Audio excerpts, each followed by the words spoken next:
Value എടുക്കണമെന്ന് പറഞ്ഞു കഴിഞ്ഞാൽ നമ്മൾ ഇവിടെ വെച്ചിട്ട് ഫസ്റ്റത്തിന്റെ റിയോസ്റ്റാറ്റിൻ്റെ കണ്ടോ അതിലൊരു വാല്യൂ എ സിയിൽ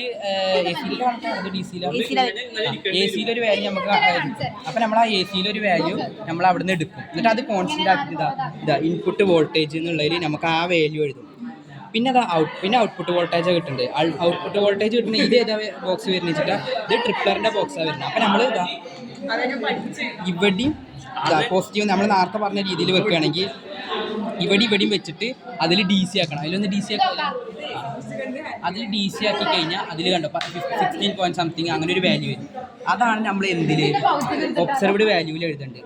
പിന്നെ നമ്മൾ തിയറിറ്റിക്കലായിട്ട് നമ്മൾ നോക്കുമ്പോൾ മറ്റേ ഇതിപ്പോൾ ഇതാണ് എന്ത് ട്രിപ്ലറാണ്. അപ്പോൾ 3√2 അങ്ങനെ വരും. ഏത് ഈ വാല്യൂ 3.89 × 3√2. അപ്പം നമുക്കിത് തിയറിറ്റിക്കൽ വാല്യൂ കിട്ടും.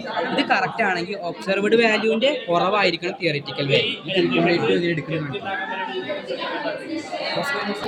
അത് ഓണാക്കി മാറിപ്പോയി. അതായത് നമ്മളുണ്ടല്ലോ തിയറിറ്റിക്കൽ വാല്യൂ കിട്ടുന്നതിൻ്റെ കുറവായിരിക്കണം ഒബ്സർവ്ഡ് വാല്യൂ. ഒബ്സർവ്ഡ് വാല്യൂ നമ്മൾ എടുത്ത് നോക്കുക. എന്നിട്ട് എന്ത് ചെയ്യണം തിയറിറ്റിക്കൽ വാല്യൂ കാൽക്കുലേറ്റ് ചെയ്യുമ്പോൾ തിയറിറ്റിക്കൽ വാല്യൂ എന്ന് ഒബ്സർവ്ഡ് വാല്യൂ കുറവായിരിക്കണം. കൂടുതലാണെങ്കിൽ ആ റീഡിങ് തെറ്റാണ്. അത്ര പിന്നെ അതേമാതിരി തന്നെ ഡബിളർ എന്ന് പറഞ്ഞു കഴിഞ്ഞാൽ ഇതിപ്പോൾ കോൺസ്റ്റൻ്റ് ആക്കി വെച്ച വാല്യൂ അല്ലേ. നമ്മളിപ്പോൾ ഒരു കോൺസ്റ്റൻ്റ് ഒരു വാല്യൂ വെക്കുക അതിൽ. പിന്നെ അതേമാതിരി അത് നമ്മൾ ഡബിളറിൻ്റെ ഈ പോസിറ്റീവ് എൻഡിലും അതേമാതിരി തന്നെ ഈ നെഗറ്റീവ് എൻഡിലും വന്ന് ഡി സിയിൽ കാണിക്കുമ്പോൾ അവിടെ ഒരു പോയിന്റ് വരും. അതാണ് നമ്മളുടെ ഡബിളറിൻ്റെ വാല്യൂ.